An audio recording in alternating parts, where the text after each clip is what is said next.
All right, here we go. It's official.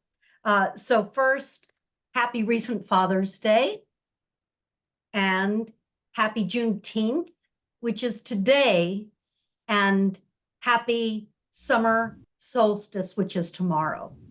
Pretty auspicious, I would say. And my name is Beth Bando, and I'm the education director, as well as the chair of the Climate Creatives Working Group. And I'm going to be facilitating the meeting today. So let us go ahead and proceed with how we open our meetings. And we will begin with Jan Falcona, who is on our leadership committee. Jan, if you would read the land acknowledgement, please. Yes. We at the Climate Reality Dallas-Fort Worth chapter acknowledge the ongoing harm caused by colonialism and white supremacy perpetuated in Texas. Indigenous communities have suffered genocides and forced removals from their lands. We recognize that we all are standing on land stolen from Indigenous people, particularly those of Kickapoo, Wichita, Tawakoni, Jumanos, and Comanche in the DFW areas. We are committed to cultivating mindfulness around the history of Native lands and communities through continuous education, participation, and active listening. Thank you, Jan. And Mike, if you would read, Mike Henkel is one of our new co-chairs. I say new, but I think it's been, well, several months anyway. Still feels Mike, very new. You're right. Well, I know we're all still learning big time. But Mike, if you would read the community ground rules, please. Community ground rules: make space or take space. Speak from the I perspective or from our own experiences instead of generalizing. Seek to understand and practice listening. Be willing to be uncomfortable. Be open to productive discomfort. Oh. Assume good intention. Intent does not negate impact. Disagree with civility and accept that there is no quick fix. Thank you. Thank you, Mike. And hello, Steve. We're saying hi to everyone when they pop in. And Steve, is this your first time here tonight or? No, it's my second time. I was here last time. You were here last time too. Awesome. Thank you. It's good to see you again. Good to be back. Well, yes. All right. So I'm going to, and usually we do a little opening food for thought bit. And I have to give a little bit of context to it because it's going to go right into our speaker's presentation for this evening. Last year, Maureen, Kellen, Taylor, and I, who were part of the Climate Creatives, created a device called the Poet Tree. And Maureen drew this 5-foot tall, beautiful tree image.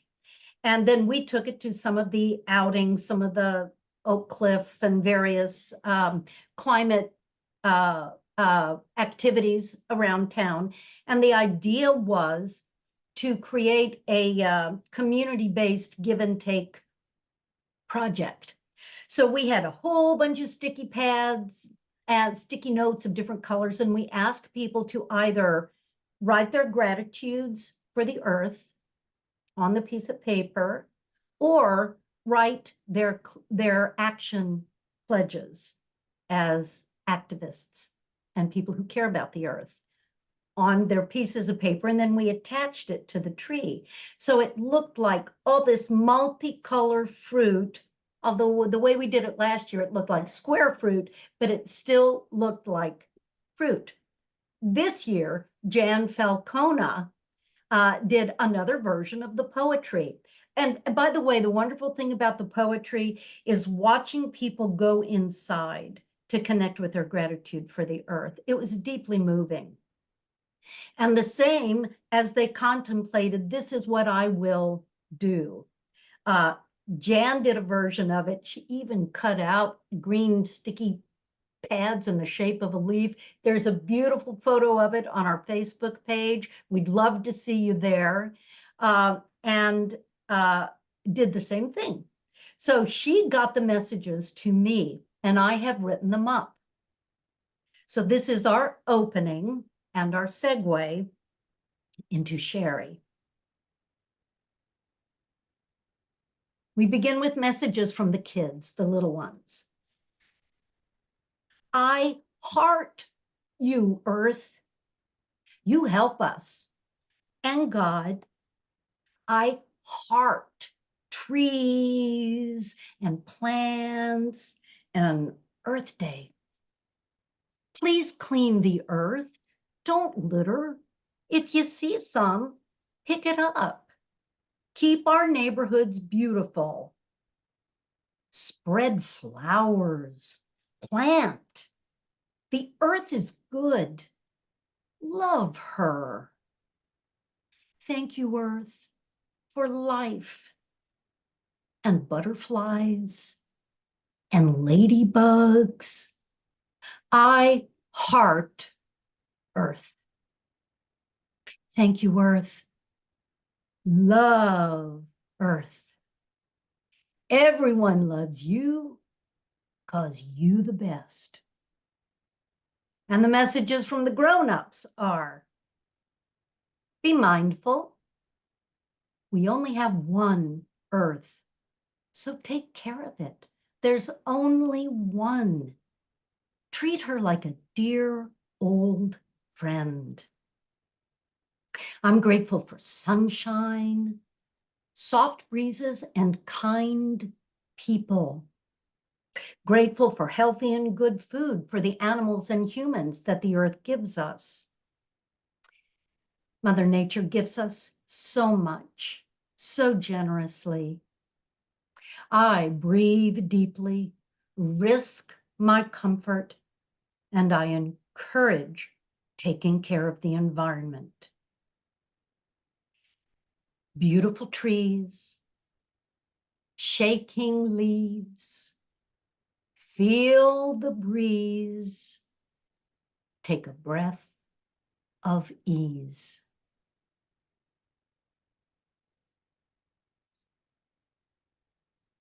And now I would like to introduce our speaker, Cheri Cuellar. Cheri is an urban forester with Texas Trees Foundation. Texas Trees is a research-based nonprofit dedicated to improving the quality of life in urban areas through increased tree canopy and green space. It sounds so simple, isn't it? It's so important. As part of the consulting team, she works with cities and educational institutions on urban forest planning and management. I didn't even know there was such a thing as an urban forest. Cheri is an ISE certified arborist and graduate of Stephen F. Austin State University College of Forestry. Her prior experience includes urban forestry and environmental compliance for the cities of Fort Worth and Grand Prairie, environmental consulting, and horticulture.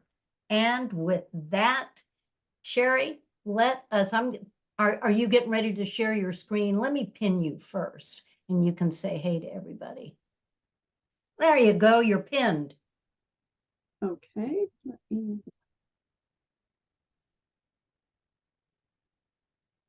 Okay.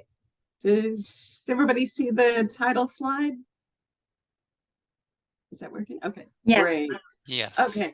So Beth, I met Beth last year when I was working with the city of Fort Worth on a urban forest master plan for the city, which we are hoping it will be adopted soon by the city council. We've kind of run into a log jam there with that, but that was how I met Beth.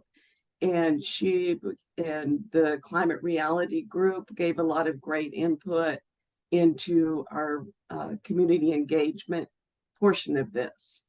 So she asked me to speak to y'all today. And the things that I will be covering is kind of a little bit about Texas Trees Foundation, who we are and what we're about. The urban forest, which we'll delve into that a little deeper, that does sound kind of like an oxymoron. It took me a little while to get used to that term. We will also talk about tree equity and then some partnership opportunities. So just a little bit about who and what Texas Trees Foundation is. We were organized in 1982. So we have about a 40-year history of planting trees. We planted over 1.5 million trees in that time. And our logo represents the relationship between people and nature. We invest in trees to benefit people, and at the same token, we invest in people to benefit trees. So we want to just create greener, cooler, healthier spaces for the community. And then this is just kind of a display of our programs. All of our programs embrace trees and people working together toward a holistic vision of community health and well-being. And our communication and education efforts, those serve to engage and educate people about the value of trees and how they can be involved. Beth mentioned I work in the consulting team. So we do a lot of planning and implementation work with cities and educational institutions. We've recently started a Green Jobs workforce program. So we work with young people ages 18 to 24 who may have some barriers to gainful employment. The last group that we had was largely foster kids. So they came into the program from an organization that works with foster children once they've graduated from high school. Cool Schools, this is a program that gets a lot of attention because we determined a few years ago that schools are one of the hottest places in a community. They typically have less than 7% tree canopy. So these kids, when they're out on the playgrounds or out playing, there's no shade. So we take the tree canopy from around 7% and plant trees to bring it up to 25 to 30% canopy cover. And then we also do provide an outdoor learning area. We provide curriculum for the students. And depending on the location, sometimes the area will become a community park for the neighborhood when school isn't in session. And then the other things that we have, we are especially known for our volunteer plantings. So we have donors that will donate to cover the cost of a planting. And then we get volunteers to actually plant the trees. And this is typically in parks, right away, or other public spaces. And then the major capital projects. Right now, we are working on a long-term project in Dallas in the Southwest Medical District. And this will increase the tree canopy by over 30%. And it will replace a cloverleaf intersection with a 10-acre park and make the district just more pedestrian and bike friendly. I don't know if many of y'all are familiar with the Southwest Medical District, but it is not pedestrian friendly. It is not walkable. And so we're working to change that. And then finally, we've got some neighborhood greening projects around the state. One of the large ones that we're just getting started on is in Fair Park. So we'll be making a transformation of parts of Fair Park, including converting a parking lot to a park.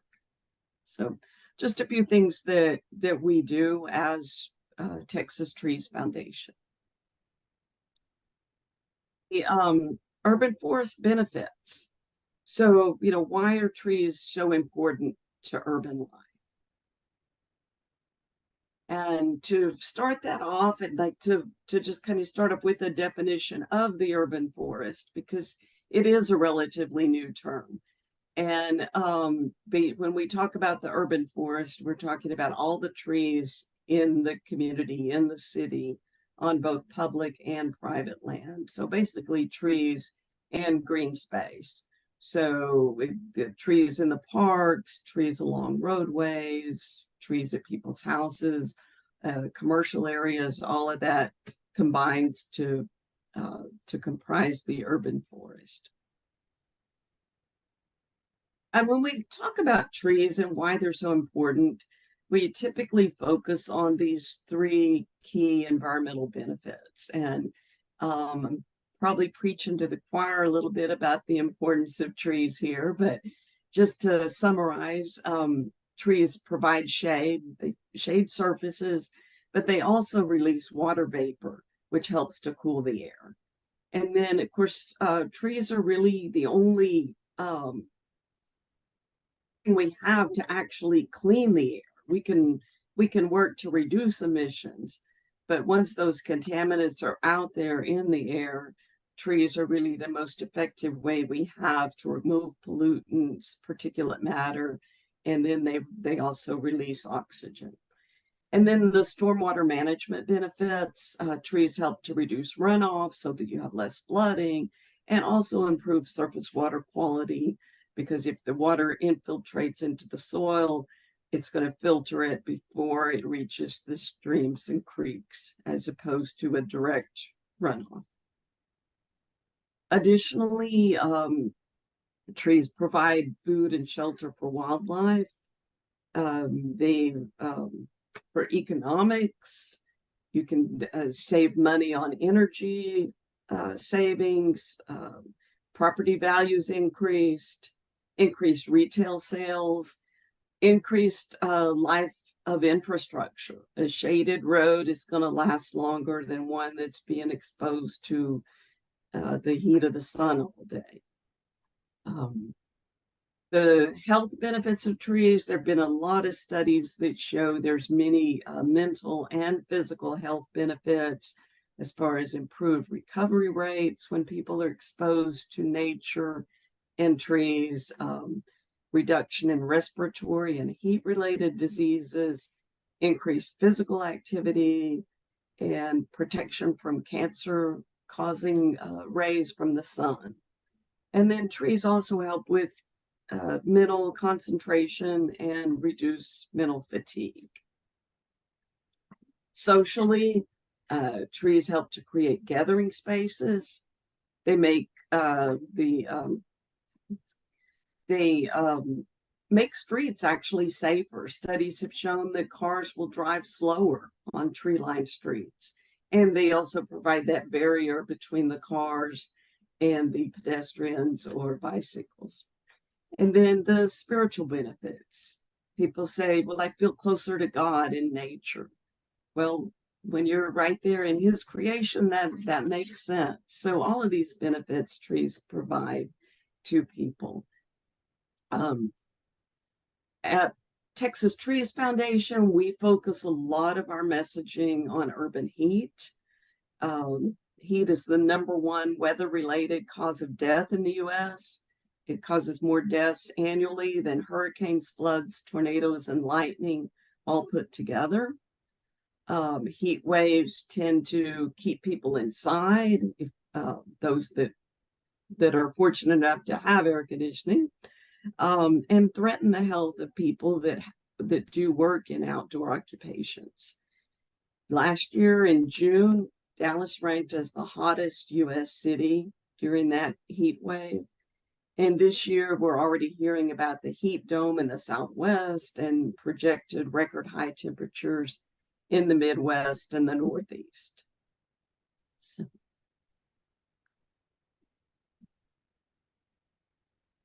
And in Dallas, we do have more than 35% impervious surface. So that creates a lot of heat for residents and visitors. And one of the things that we talk about a lot are urban heat islands. And you've probably seen a diagram like this or something similar that shows how the temperature peaks when you have more pavement, more impervious surface, and then it decreases as you get out into rural and suburban and rural areas. In 2017, Texas Trees partnered with Georgia Tech to do an urban heat study in Dallas. And one of the findings was that trees were the most effective and efficient way to mitigate urban heat islands. So I know that y'all are working with an updated heat island study that's supposed to be completed this year. So we're looking forward to seeing what the results of that show. And then here,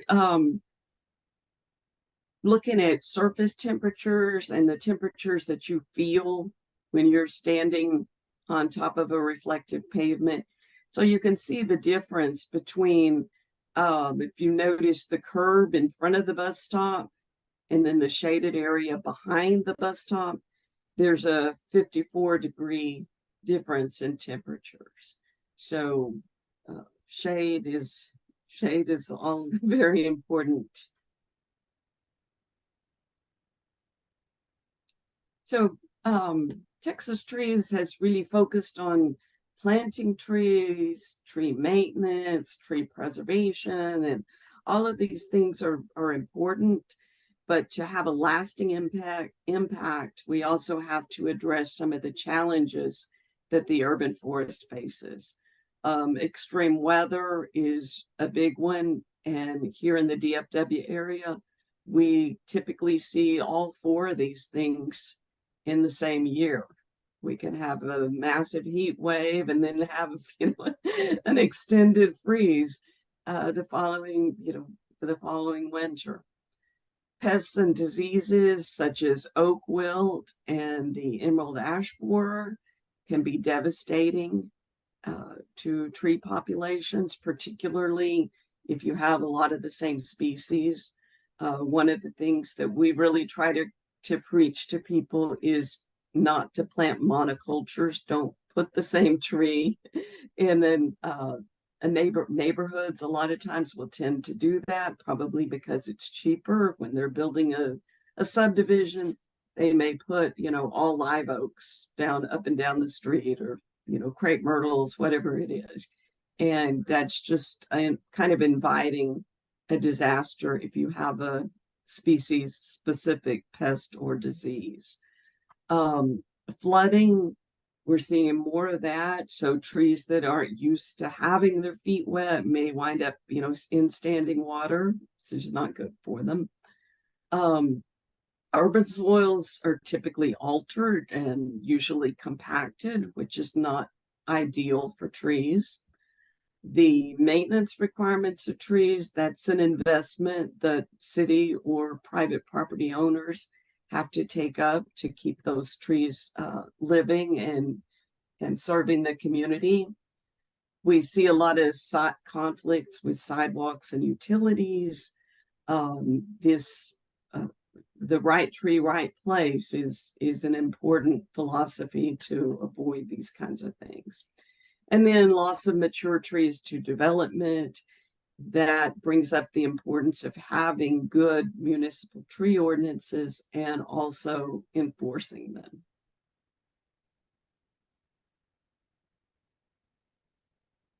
And another area that we work in is tree equity. And that's basically how trees are distributed throughout the community. And as an example, you can see this is Swiss Avenue. This is where our offices were until just a couple of years ago. We still utilize this office. It's where we hold our workforce training. But you can compare that to this commercial area not too far away. And you can see, the difference in shade, the difference just of the feel that you get even just from looking at the picture on these two areas. So, so tree equity is basically ensuring adequate tree canopy throughout the community and helping people to realize that trees are infrastructure. They're not just something that's nice to have. They're essential infrastructure in urban areas. And unlike traditional infrastructure, their value increases over time. So as these young trees in the photo grow, they're providing more and more benefits to the community. And then we also try to focus our investment in previously underserved areas to provide a benefit to the entire community.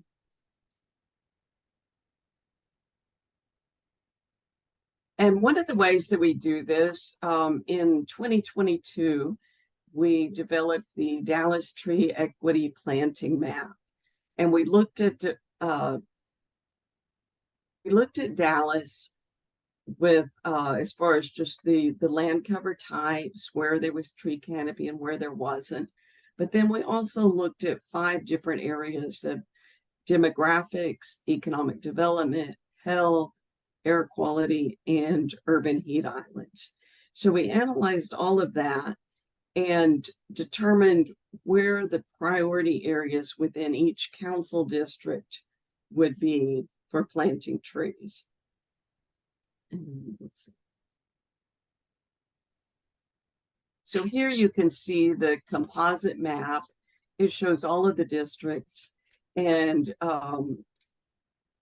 even within some of the districts that look pretty green, there's still some areas where there's very little tree canopy.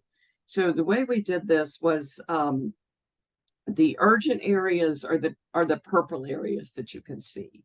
Those are the highest priority areas based on lack of existing canopy and those 5 criteria. And so we tabulated the planting priorities across 2 different geographic scales, the city council districts and also census block groups. And census block groups are used by the U.S. Census Bureau to assure statistical consistency, but they can be valuable indicators of environmental justice as they are linked with sociodemographic data. So using these results, we basically created a roadmap for Dallas where they should start, what are the highest priority areas to start increasing the tree canopy to provide the greatest benefits.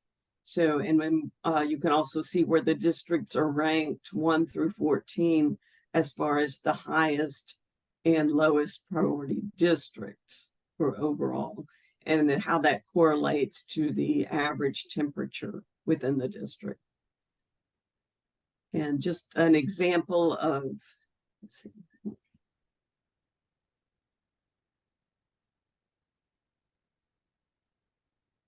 Okay, there we go.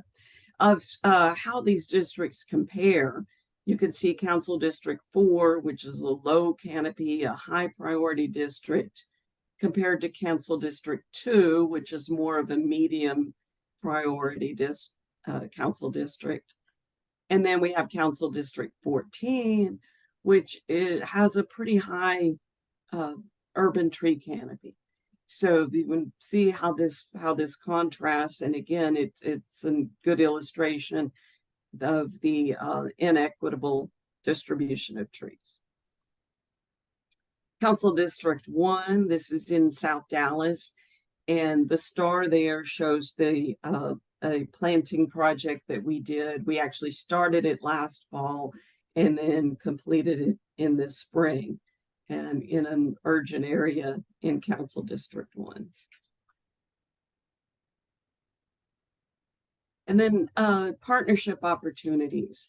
These are some ways that you can work with us to increase tree canopy and awareness of the importance of trees in urban areas. One is to, of course, to help educate other members and people that you come across on the value of trees. To sponsor a neighborhood tree planting or giveaway event. Promoting volunteer opportunities. If you'd like to be on our mailing list, our website is texastrees.org. And you can sign up there or email me and I can get you on our mailing list. And then supporting local government policies and ordinances that benefit trees and urban green space. Dallas has had a focus for some time on environmental initiatives, the CCAP. Fort Worth is starting to become more active. The mayor announced the Good Natured initiative last fall, and this is going to deal a lot with increased preservation of green space, also enhanced parks and park purchasing. So Fort Worth is very interested in preserving and enhancing their green spaces as well. And then the Green Jobs Program, if you happen to know someone that would be a candidate for this, we hold these, we're finishing up our current class. Will be graduating on the 26th. And so probably within a month or so of that, we will be starting up another cohort. So again, these are for 18 to 24-year-olds, and it helps to get them some paid internship to start their career. So with that, I'll open it up and see if does anyone have questions. And Cheri, if you're through with the screen share, Okay. I would suggest going ahead and turning it off so that we can see people who might raise their hands. Okay, let me see. Oh, there it is. Okay. All right. Okay. Fair, sorry. Hi, I'm Steve. I was wondering, Cheri, Yeah. could you go more into how you would sponsor a neighborhood? A neighborhood planting or Like if you had a neighborhood that was in dire need of trees, what do you mean by sponsor a neighborhood? Like sponsoring a planting. We have organizations. So one of the big ways that we get our tree plantings funded is through the Arbor Day Foundation. And they are kind of like a matchmaker. So donors will look through, so we'll list the tree plantings that we want to do on Arbor Day. And then as the donors find something that catches their eye, then they can sponsor that, basically fund the tree planting. One of the things, so Dallas and Fort Worth both have some ways to increase the tree canopy. So in Dallas, we work with the city of Dallas through a program called Branching Out. And Dallas actually, they use the mitigation fund that the developers pay into when they take trees out. So that helps to purchase trees that our volunteers plant. Fort Worth has kind of a similar program. Fort Worth has an actual tree farm that they utilize, but you have to apply for a grant. So they have some programs where neighborhoods can sign up to get trees, smaller trees for their individual homes, or they have the grant program where you can apply if you want to have some trees planted, like at a park or something. So if your employers, back to the, I guess, the original question about sponsoring, typically these are corporate sponsorships. So depending on who you work for, it might be something that they would be interested in, either sponsoring an entire tree planting, or sometimes we'll take 2 or 3 organizations and combine the funding to sponsor a planting. Yes. Jayashri, I think you were first. Okay. Hi, thank you for a wonderful talk. And I'm familiar with your work, and I used to live in Dallas earlier. About 4 or 5 years ago, I moved to Plano. So I have 2 questions for you. One is, do you work with only Dallas and Fort Worth, your group, or do you have either working already or have plans for other neighboring cities? Most of our work is in Dallas.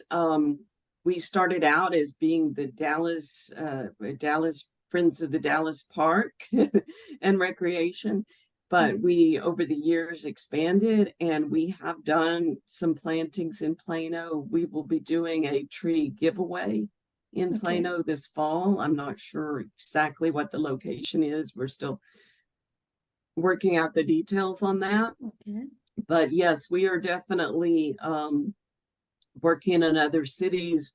We've done a couple of plantings in Corpus Christi. We'll be going back there this fall. And we are starting on a planting prioritization project, kind of like that that map that we did for Dallas, on a kind of a smaller scaled version for about 60 cities across the state that the Texas Forest Service has determined are in severe need of tree canopy. So yes, we're trying to live up to our name of being the Texas Trees Foundation. Great. And the following question is, do you have volunteering opportunities? Because I volunteer with the Plano Green Living, volunteers. So I was wondering if I could put my effort into this also and direct some, although Plano has a lot of trees, but not everywhere. So, Right. So I would maybe work with the city of Plano with their parks department or the city forester if there's some areas that you feel like, need more trees, and okay. kind of work with them on prioritizing those areas. All right. Thank you very much. Michael? Hey, hi, Cheri. Thank you so much for your presentation. Great stuff. I've known Jeanette for years, so y'all do just awesome work. So always good to get an update. Question about that fund that developers pay into in exchange for taking out trees. Right.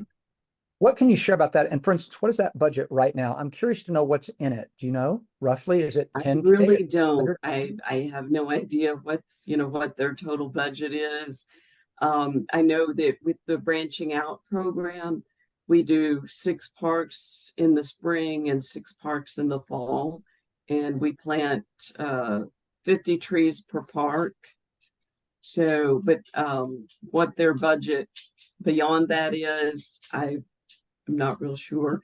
But most cities with tree ordinances have, Fort Worth has a similar program, so that when developers they kind of get points for if they're able to preserve, then it can benefit them to preserve the trees. That's the preferred thing, is that they would be able to do that. Right. But if not, sometimes just the location of the tree or whatever, then they pay into this fund. Okay. Well, I'm going to try and find out from the city because I'm just going to say that I'm going to guess that fund is probably way too low and that their fees to pay into it should be much higher, because what we have in Dallas is pretty much indiscriminate developer taking down of trees, because these kinds of other things are just a cost of business for them, as opposed to a behavior changing thing, is my experience. Right. So anyway, I didn't even know about the fund, and I'm glad to know. I know some folks I think I can ask to find out. Yeah, and I would not know, what their amount is, but I know in the ordinance, the Title 10, I believe. I don't remember exactly what the name of it is, but it does specify, what the fees are, how they calculate the value of the tree, and what they would have to pay into that fund. Yeah. Okay. Thank you for letting me know about it. I'll see what I can learn and maybe share it with the rest of the CRP crew if I can get an answer. Okay. Awesome. Mike? Yes, thank you so much, Cheri. And I'm wondering if you could expand on the volunteer aspect a little bit. I mean, is there a list of projects people can sign up for, or how does it work? Once we get the the funding pinned down and we know that we're going to be able to do specific plantings, we post those on our website and then people can sign up for it. Typically, I mean, we don't require that you sign up, but it kind of helps us to know how many to prepare for. We typically bring, you know, coffee and breakfast items and things. So, and also so that we don't wind up just overwhelmed, you know, depending on where the project is. Sometimes we get so many volunteers that it's really, you know, people don't really get a chance to plant the tree. So, which that's definitely preferable than not having enough, but it kind of helps us. We can let people know, hey, you know, we've got enough here. Maybe, you know, you could sign up for a different planting. Most of our projects again are in Dallas, but we're working to broaden our horizons and have more opportunities available in other cities as well. Is anything posted right now for volunteer needs? No, there won't be. We have basically 2 seasons. So our fall season will start like mid-October and go through mid-December. And then we start back up again late February, early March, and go through the end of April. And the reason for that is just the heat of the summer. And some of these trees, some of these locations, they don't have irrigation yet.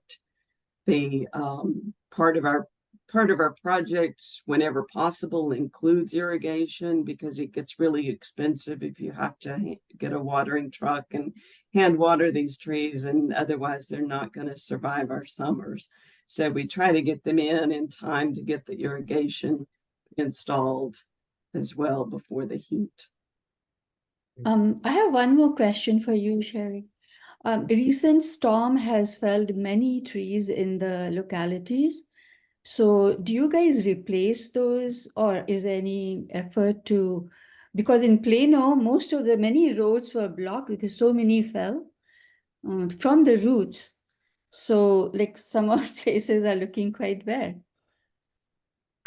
We have been involved in some storm replacement, and in fact, our projects in Corpus, that's largely what that is to replace trees that were lost through tropical storms, you know, there.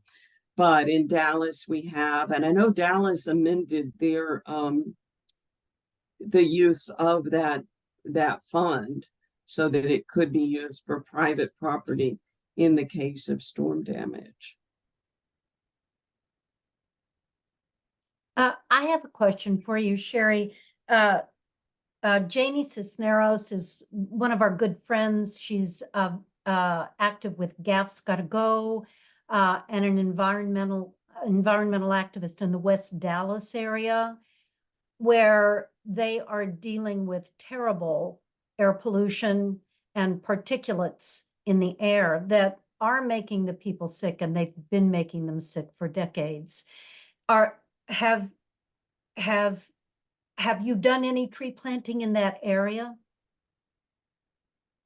We have. I would have to look at a map and see, you know, I can let you know what we've done.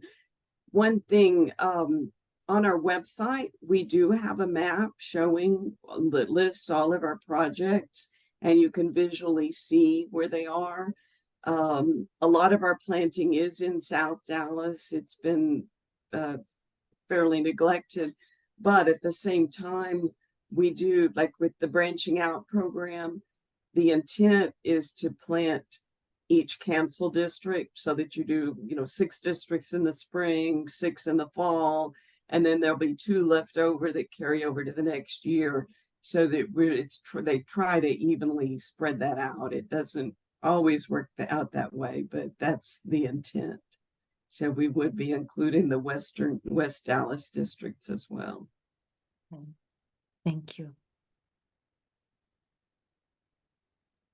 All right. Do we have additional questions? Oh, I actually have an additional question. Okay, so you evenly divide it with the districts.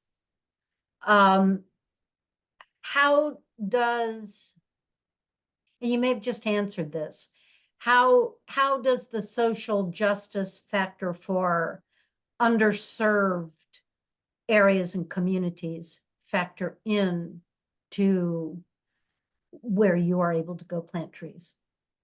So what we do with this, there's several different data sets that can be used to analyze the demographics and the socioeconomics of an area. So we look at census block groups, but then we use data from maybe from the CDC, data from the Census Bureau, data from various other agencies, so that we can determine which are some underserved areas, some underrepresented, some vulnerable populations, poverty areas, different things like that. So we have we don't actually do that in-house. There's a company that we work with that we contract that out to, and that would be like we did in Dallas on the planting priority map. Now in Dallas, we looked at census block groups, but we looked at those within each council district because that's the way Dallas wanted to do that. Smaller cities, we would probably just look at census block groups, or, maybe that they would have, much fewer council districts. So. Thank you. Any other questions? Trees. Bless them. Cheri, do you have any last words for us about what we can do with our own trees in our yards? Well, I would recommend that you utilize a certified arborist to do any work on them. You probably would. It's always a good idea to have them looked at periodically, make sure there's not some maintenance that needs to be done. We are still in oak wilt season, so if you have oak trees, I would say don't do any pruning for another month or so. If obviously if something happens and you need to, then, but anything that can wait, I would wait until probably August, just to be on the safe side for oak wilt. But yeah, and there's plenty of materials about right tree, right place. So you want to make sure that if you're planting trees, that you're putting the tree, if it's going to be a large shade tree, that it has plenty of space to grow and that type of thing. So. And can we find that information on the Texas Trees website? Some of that you can. Encore, if you go to Trees Are Good, that's a good website for tree information. And then also Encore has some good information for right tree, right place, particularly as it relates to power lines. We would always recommend that you call 811, locate any underground utilities before planting trees. We do that with all of our plantings, and recommend that private homeowners do that also. Awesome. And for people who want to be on your mailing list, the best thing for them is to go to the website. Is that right? Right. I believe it has a place for you to do that, but honestly, you can always email me, cheri@texastrees.org, and I can make sure you get added. Wonderful. Because I don't think I'm on your mailing list. I'm going to have you No? check. I know. How can that be? But I'm pretty sure, but I'll double check. I'll make sure. I'll make sure we have you on there. Okay, So. good. Please do. And we may not have sent anything out really recently, because we are kind of in between things. Right. But also you can follow us on LinkedIn, Facebook, all the other ones, Twitter, and Instagram. So, Good. And Cheri, find us on Facebook too, so that if you have new Okay. tree information coming up, you can post it there. That would be Okay. great. Excellent. Let's see. And Jen, I think you just posted Cheri's I just address. yeah, I just wrote that down for everybody. Awesome. Awesome. Thank you. All right. Well, Cheri, thank you. Thank you so much. thank you. Thank you Yeah, for really. inviting me. Appreciate it. So glad you could be here. Wonderful. And before we move into the closing, are there any other questions for Cheri or any other announcements that anyone would like to make? All right. Jeffrey, I think we are ready for the closing, you and Aristotle. Okay, I got it right this time, didn't I? you did, yes. All right. And Hmm. Jeffrey Poulos is the chair for the Community Building and Self-Care Working Group, and he will lead us through a closing. All right, it's another poem. This one's by Jane Hirschfield. It's called Metempsychosis. Some stories last many centuries, others only a moment. All alter over that lifetime like beach glass, grow distant and more beautiful with salt. Yet even today, to look at a tree and ask the story, who are you, is to be transformed. There is a stage in us where each being, each thing is a mirror.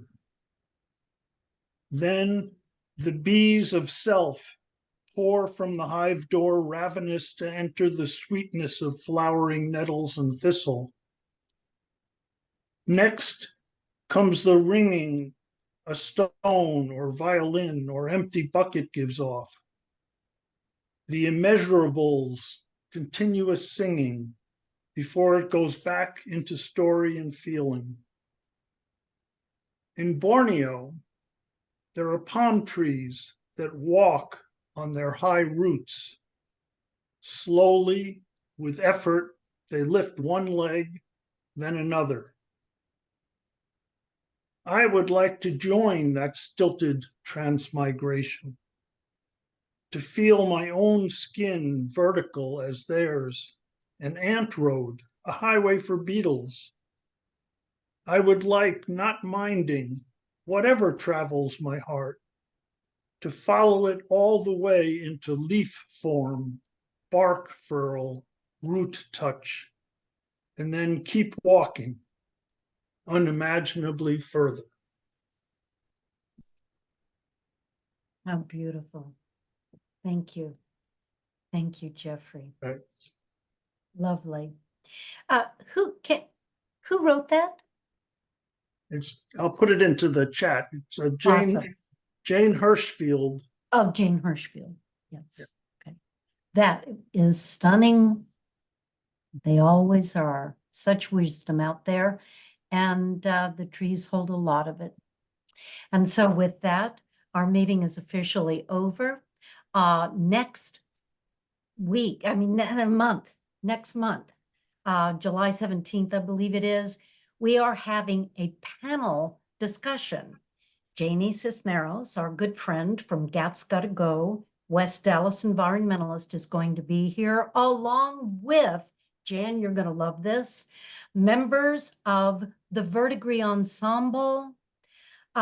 Verdigris just did an amazing multimedia performance art, using images, poetry, film, documentary, and original music of a choral ensemble. And it looks like the Kirsten Karsten Sorensen, I think is her last name, who wrote the music, Jan, is going to be on the panel. And Louis Sepulveda.